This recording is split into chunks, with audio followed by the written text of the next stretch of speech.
Et je pense que je suis riche de l'éducation que j'ai eue en Afrique parce que ça m'a quand même aidé à venir au Québec, à ne pas avoir de burn-out parce que je ne trouvais pas la vie si difficile que ça de ne pas être avec mes parents.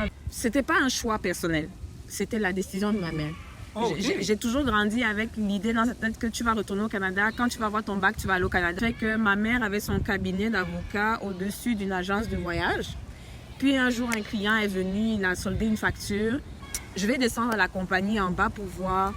Faites-moi un peu, dites-moi un billet aller simple, Yaoundé pour Montréal, combien ça coûte? Ça tombait net la somme qu'elle avait dans la main. On fait le billet à ma mère. Elle revient à la maison le soir. Tu vas au Canada dans un mois.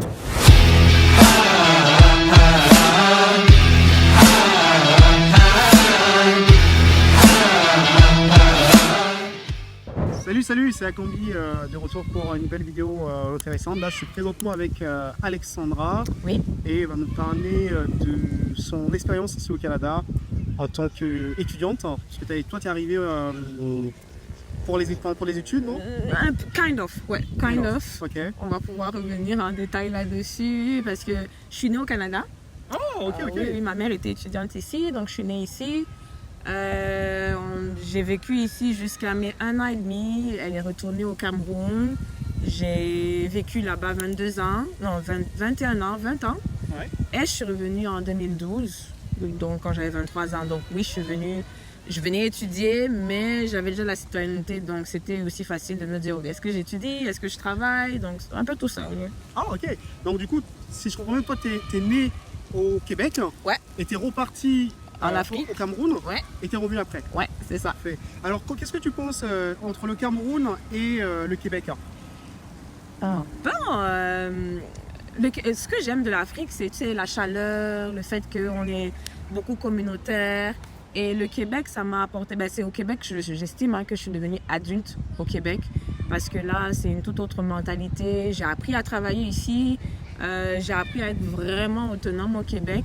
Et je pense que je suis riche de l'éducation que j'ai eue en Afrique parce que ça m'a quand même aidé à venir au Québec, à ne pas avoir de burn-out parce que je ne trouvais pas la vie si difficile que ça de ne pas être avec mes parents. Parce que, tu sais, quand tu grandis au Cameroun, là, tu as, comment je peux dire, tu as une certaine résilience là, face aux situations de la vie parce que c'est compliqué. Donc, aujourd'hui, je me sens plus proche du Québec quand même que du Cameroun. Et j'aime bien ça, tu vois, j'ai comme un pied ici, je sais un peu comment ça se passe ailleurs aussi. Et puis, j'ai aussi la richesse que le Québec m'a apportée, fait que c'est ça. Et donc, quand tu es arrivé au Québec, est-ce que tu as trouvé que c'était facile de te faire des amis? Bon, j'arrive au Québec, moi j'arrive au Canada en fin 2012. Donc, je vis mon premier hiver. C'était difficile. Je pense que les premiers amis que je me suis fait, c'est autour de la mi-2013 quand même.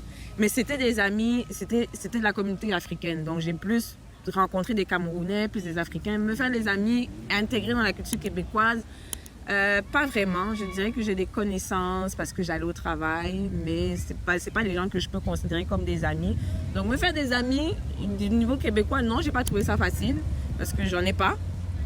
Et des amis dans la communauté camerounaise, ivoirienne, sénégalaise, congolaise, ça c'était plus facile.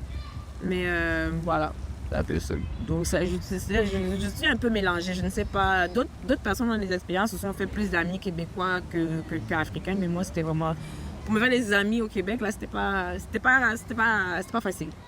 Mais justement, comment tu trouves les Québécois? Est-ce que tu les trouves accueillants? Est-ce que tu les trouves plutôt réservés? Ça dépend. Mon mari est québécois, il est très accueillant. Nice. Très ouvert. Mais c'est pas tous les Québécois qui sont comme ça aussi. Hein. Trouver des Québécois qui sont ouverts d'esprit culturellement, ton manger même,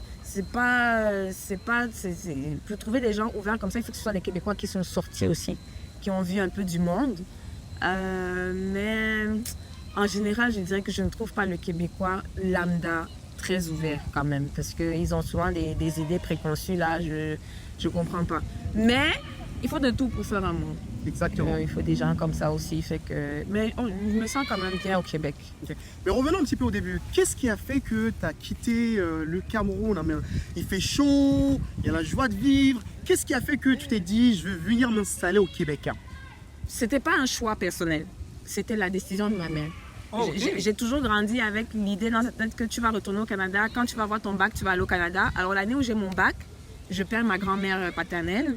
Donc, ça fait que, merci, un coup dans les finances fait qu'il a fallu rescheduler le programme.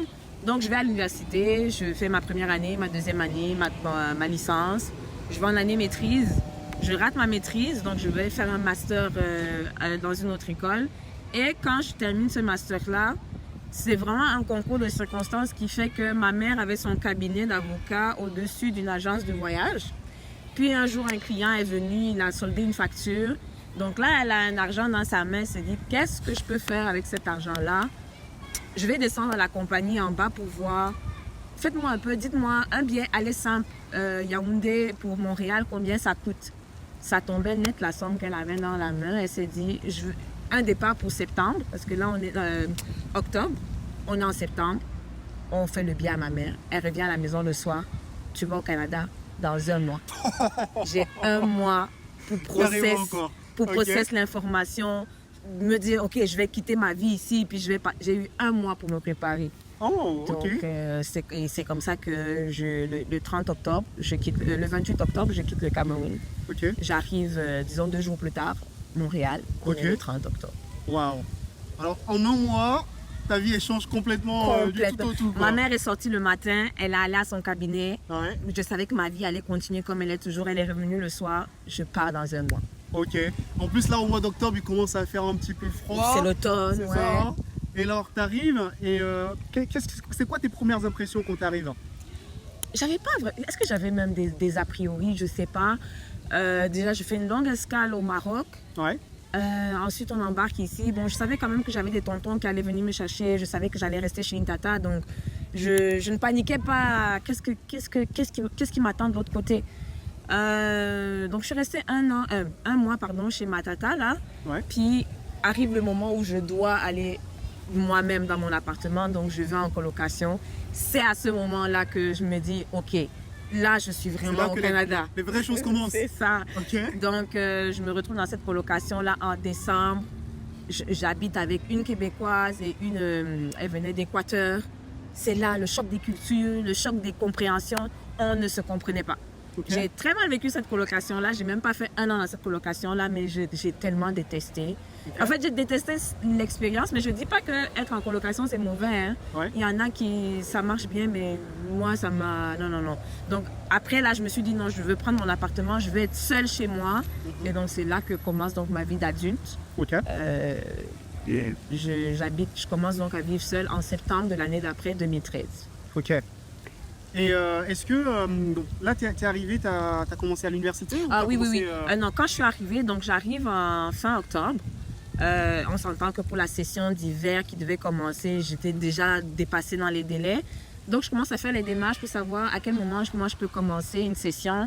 Donc, je laisse la session d'hiver. Je me dis, je vais prendre la session d'automne de l'année d'après, donc en 2013. Donc, je commence en septembre 2013 à l'Université de Montréal. Et je m'étais dit, bon, j'ai déjà fait une licence au Cameroun, j'ai déjà fait un master.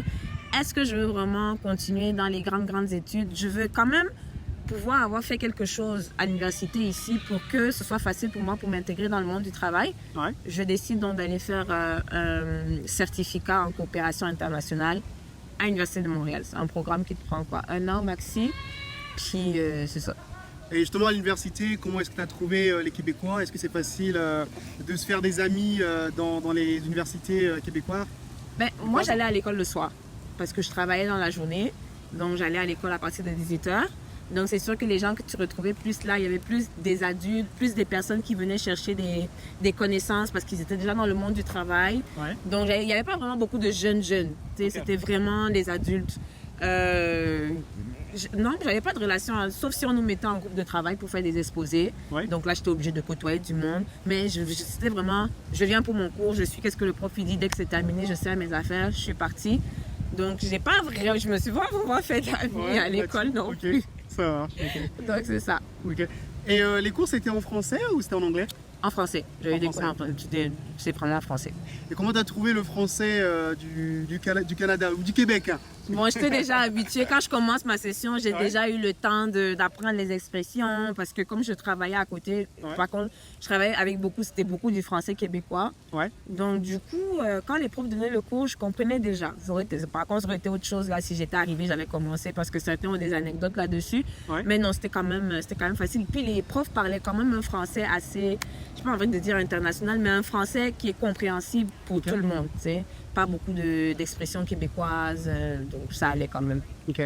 Comment tu trouves la scolarité, enfin, les études au Canada et au Cameroun justement? C'est quoi les différences entre les études ici et en Afrique? Je dirais que les études en Afrique, en tout cas au Cameroun, c'est beaucoup l'éducation par embuscade. Les profs veulent vous piéger, moi je trouve. Ok.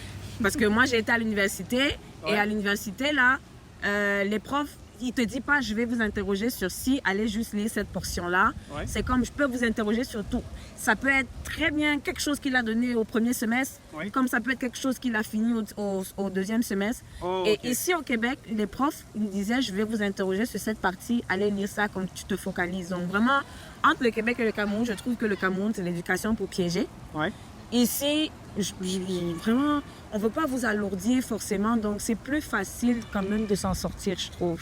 Ok. Donc c'est vraiment la grande différence que moi j'ai trouvée. J'ai vu vraiment le système éducatif, comment les évaluations sont faites, c'est ça que j'aime. Maintenant on vous donne aussi beaucoup le qu'est-ce que tu sais faire et c'est pas beaucoup de la théorie. Au Cameroun, je trouve que c'est beaucoup la théorie. Ok. C'est beaucoup les papiers, on vous apprend pas sur le terrain comment est-ce que tu peux utiliser ce que tu as étudié. Ouais. Oh, c'est beaucoup ça qu'ils font ici, moi je trouve. Ok. Parce qu'on a dû faire des stages, on a dû, tu sais, c'est vraiment pratique. Ok. Donc, si je comprends bien, les choses sont bien structurées, c'est assez pratique. Oui. On est beaucoup moins dans la théorie. Exact. Ok, parfait. Et qu'est-ce que tu recommanderais à un étudiant qui viendrait s'installer dans la ville de Québec? Quelles sont les choses que tu aurais aimé savoir avant de venir étudier au Québec? Qu'est-ce que je recommanderais à quelqu'un qui vient étudier au Québec? Se rapprocher beaucoup du corps enseignant. Parce que nous, on a ce truc en Afrique, là au Cameroun. Donc, je vais parler pour le Cameroun. On a ce truc au Cameroun qu'on sacralise beaucoup les enseignants. Ouais. Tu ne peux pas beaucoup les approcher. Or, je me suis rendu compte en venant au Québec que quand il fallait trouver des stages, c'était compliqué pour moi de trouver des stages parce que je me rendais compte qu'il y avait beaucoup d'étudiants qui approchaient les profs. Oh, Tu sais, ok. donc, des fois, ils allaient pour dire au prof, est-ce que je peux avoir une recommandation? Par exemple, je veux approcher tel organisme, j'ai besoin d'une recommandation. Moi, je n'avais pas cette culture-là d'approcher les Ouais, profs, les tu profs, vois, d'aller vers les profs. Parce que chez nous, au Cameroun, c'est comme des demi-dieux, tu vois. Mais si. Donc, c'est ça. Donc, ça a été compliqué pour moi pour trouver des stages. Or, je voyais comment les autres, ils ont trouvé des stages pour aller à l'étranger. Parce que c'est des choses qu'ils ont l'habitude de faire depuis qu'ils sont au secondaire, au cégep. Ils approchent les profs. Comment est-ce que je peux faire ci? Comment est-ce que je peux faire ça? Donc, ils ont des recommandations. Et ils ont beaucoup la culture du réseautage Ok. ici. Je recommande quelqu'un qui vient pour étudier ici de commencer à travailler ce qu'on appelle le réseautage.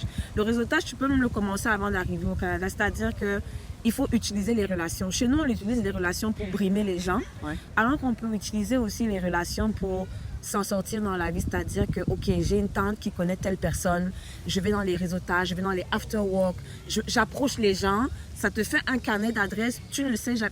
Par exemple, moi, je me suis inscrite à l'Université de Montréal. Ouais. Tu sais comment mon inscription s'est passée parce que j'avais dépassé les délais. Ouais. Ma mère se rappelait d'un prof qui l'a tenu quand elle étudiait ici en traduction. Parce que ma mère a fait traduction à l'Université de Montréal. Elle se rappelait d'un prof qui était un très bon prof à elle. Elle avait son nom. Elle m'a dit, attends, je vais chercher. Je crois que j'ai son adresse courriel quelque part. C'est ce prof-là qui est rentré en France parce que c'était en français. Il est rentré en France depuis. À qui elle a écrit? Qui lui se dit, non, je connais, je vais écrire, je ne dirais pas le recteur, mais je vais écrire à la directrice du programme, par exemple. Oui. C'est ce prof-là qui a fait la connexion pour moi. Et on m'a appelé pour dire, inscrivez, les délais étaient passés. Ok. Tu vois, le réseautage, le fait que... Si ma mère m'avait aussi dit depuis que, tu sais, j'avais un bon prof, donc travailler le réseautage, travailler aller vers les gens. Ok. Ça, c'est important. Ok, parfait. Même pas seulement pour étudier, hein. C'est important au Québec. Ok. Parfait. Est-ce que tu aurais, par rapport à ton expérience là en dehors de l'école, notamment avec les Québécois, est-ce que tu as des conseils, des recommandations pour se faire des amis avec les Québécois? Bon, là, Ou même se faire des amis avec d'autres immigrants, hein, tout simplement. bon, avec d'autres immigrants, si tu es un Africain, je dirais que le climat passe vite, hein. Comment on dit, le feeling passe vite entre nous autres Africains.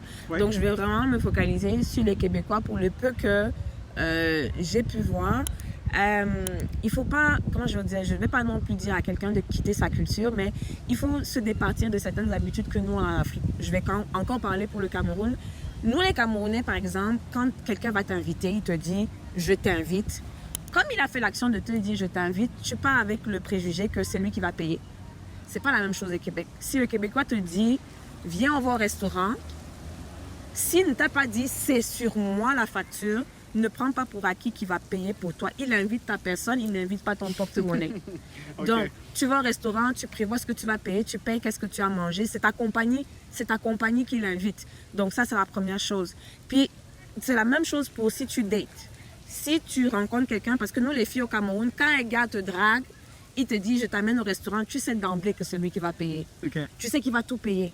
Ici, un gars peut te date, Ouais. il te dit on va au restaurant, ils ont ce qu'ils appellent moitié-moitié. On va au restaurant, on te demande c'est une seule facture, c'est deux factures. Tu vas être surprise quand lui, il va te dire que deux factures. Ça veut dire il paye ce qu'il a mangé, tu payes ce que tu as mangé. Donc, pour se faire des amis, comme ne jamais assumer les choses, il faut poser les questions. Ok, tu m'as dit, on sortait, comment ça se passe? Tu m'invites, genre tu payes, on paye, on fait moitié-moitié, il faut parler. Ok. C'est ça qui tue beaucoup de personnes. La bouche qui demande ne doit jamais avoir honte. Ok. On dit chez nous. Ok, parfait.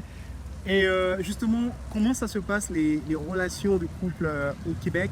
Est-ce que c'est facile de rencontrer des gens ici au Québec? Si tu veux date un Québécois Oui. au Québec, il faut s'inscrire sur les sites de rencontres.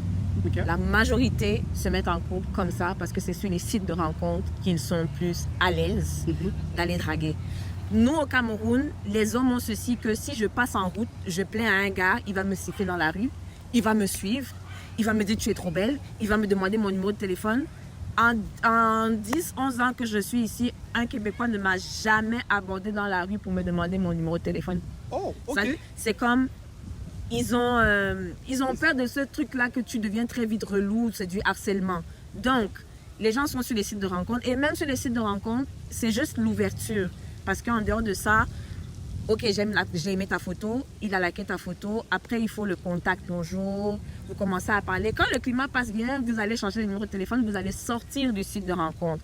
Puis là, vous allez commencer à vous voir, donc comme on va sortir, on va apprendre à se connaître. Mais c'est comme, si tu veux date un Québécois, il faut prendre l'habitude de, je vais me mettre sur les sites de rencontre. Il faut oublier que non, moi je ne peux pas faire ça. Et puis il ne faut pas avoir peur de faire le premier pas.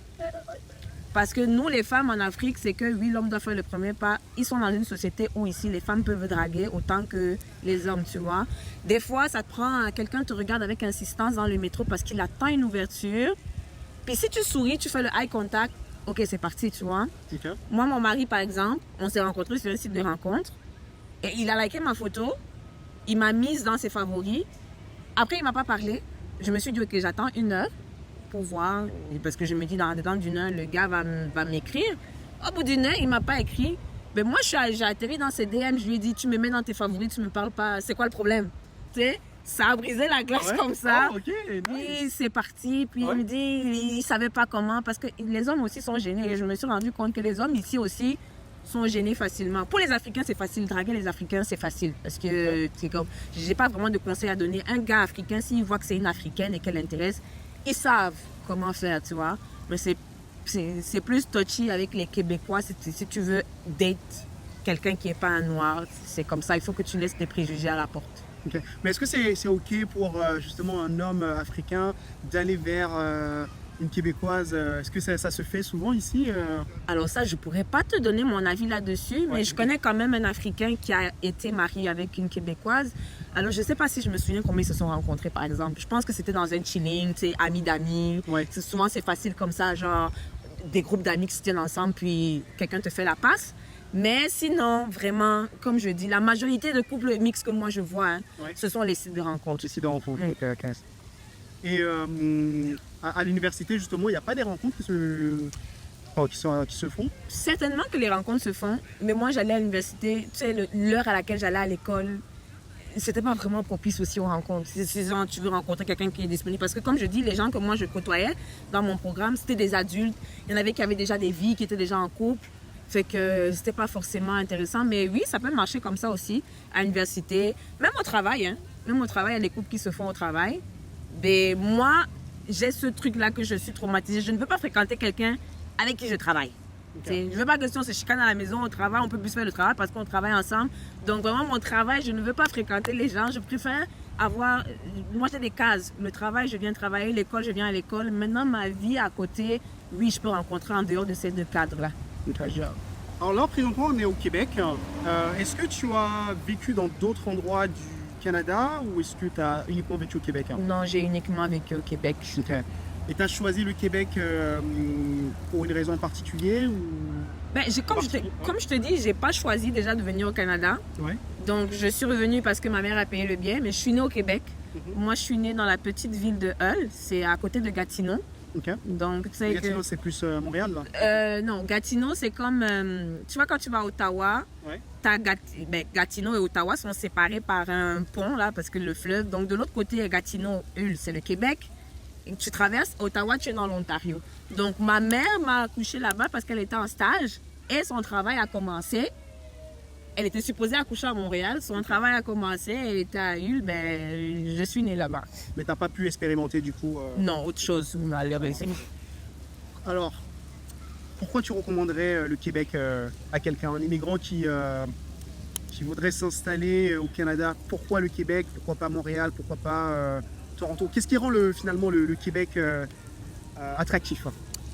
Alors déjà, je ne recommande pas une ville en particulier à quelqu'un. Ce que je recommande, c'est que si tu sais que tu es quelqu'un qui est plus francophone, oui. Que tu n'as pas l'intention de parler anglais, que tu n'as pas la capacité de faire des efforts pour apprendre à parler autre chose que le français, que tu es plus à l'aise de travailler dans le français, je dis de choisir une province francophone. Et le Québec, encore à date, reste une province qui est quand même accessible au niveau du coût de la vie, au niveau de le climat même, les gens, parce que tu vas plus rencontrer des gens qui parlent une langue avec laquelle tu es à l'aise. Maintenant, si tu es quelqu'un qui est ouvert, que tu veux tester autre chose, que tu peux travailler, que tu peux apprendre une autre langue, moi, je conseille d'aller dans les provinces comme l'Ontario. Toronto, c'est un peu cher, le coût de vie, je trouve, ouais. Mais bon, pour quelqu'un qui peut, tu peux aller là-bas. Et tu as aussi la Colombie-Britannique, parce que les gens ne parlent pas beaucoup de la Colombie-Britannique. Tu as Nova Scotia, Nouvelle-Écosse. Donc, mais moi, comme je dis, je conseille à quelqu'un d'aller quelque part où il sait qu'il peut apprendre la langue, où il peut parler la langue, où il est à l'aise de travailler dans une certaine langue. Donc, si tu es plus anglophone, que le français pour toi c'est bancal, ça va être compliqué, va dans une province. Ouais, c'est ça. Tu vas dans une province où on parle anglais, c'est plus simple parce que quand tu arrives quelque part où il faut encore que tu fasses des efforts pour apprendre la langue, tu prends plus de temps à t'intégrer. Je trouve. Et puis tu développes plus de frustration parce qu'il y en a certains qui sont arrivés dans des provinces et se disaient que ok, je peux travailler ici, puis tu te rends compte que les offres d'emploi sont uniquement en anglais. C'est difficile pour toi. Ouais. Là, tu dois te relocaliser. Souvent, tu viens avec une famille, tu dois relocaliser toute la famille. Ouais. Donc, c'est ça mon conseil. Allez où, comme on dit en amour, allez où on vous aime. Allez là où vous êtes à l'aise avec la langue. Yeah. Mais toi, pourquoi tu as choisi le Québec? Le Québec, parce que c'est vrai, j'aurais pu aller aussi en Ontario.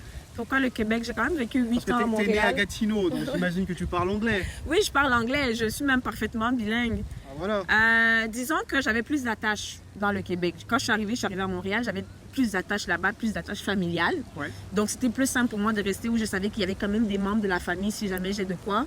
Okay. Après, chemin faisant, j'ai trouvé ça fun de vivre là à Montréal. J'avais mes attaches, j'ai commencé à m'habituer. C'était un peu comme... J'avais l'impression d'être un peu en France, un peu à Paris, ouais. Mais il y a comme une touche de l'Amérique un peu, donc c'est ça. Puis le Québec, par contre, la ville de Québec ici, là, je me sens totalement comme dans une petite ville française, tu sais. Okay. Tu vois, même l'architecture, les choses, donc c'est ça. Effectivement, ça ressemble beaucoup à les campagnes françaises, je dirais. Voilà. Un peu moins Paris maintenant. C'est ça. C'est ça. C'est bon ça, parce qu'on va avoir les bruits de la ville, les gens on est vraiment en immersion. On va attendre qu'il passe quand même. question, on reste là, on bouge pas. Oui, non, c'est correct parce que là, on a assis. It's good, it's good. Au pire, s'ils refont le bruit, on fera une minute de silence. Comme ça, pour le montage, c'est facile aussi. Ah, une minute de silence pour... Pour laisser le bruit, comme ça, tu sais où passer. tu coupes, ouais.